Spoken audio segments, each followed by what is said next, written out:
আসসালামু আলাইকুম।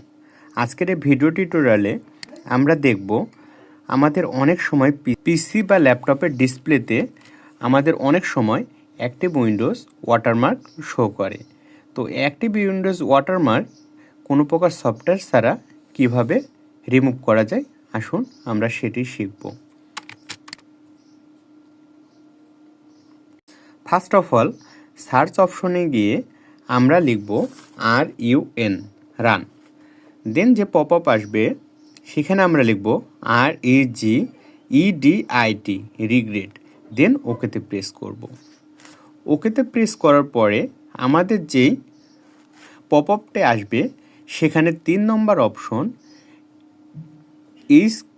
এইচ কি লোকাল মেশিন, সেই যে অ্যারো চিহ্নটা আছে সেখানে আমরা ক্লিক করব। দেন লাস্টে যে সিস্টেম অপশনটি আছে সেখানে অ্যারো চিহ্নতে ক্লিক করব। দেন 3 নম্বর অপশন কারেন্ট কন্ট্রোল সেটে অ্যারো চিহ্নতে আমরা ক্লিক করব। দেন সার্ভিস যে অপশনটি আছে সেখানে অ্যারো চিহ্নতে ক্লিক করব। আমাদের এখানে যেই ফোল্ডারটা খুঁজে বের করতে হবে তা হলো SVSVC। আমরা SVSVC অপশনটি খুঁজে বের করব। SVSVC অপশনটি ক্লিক করব।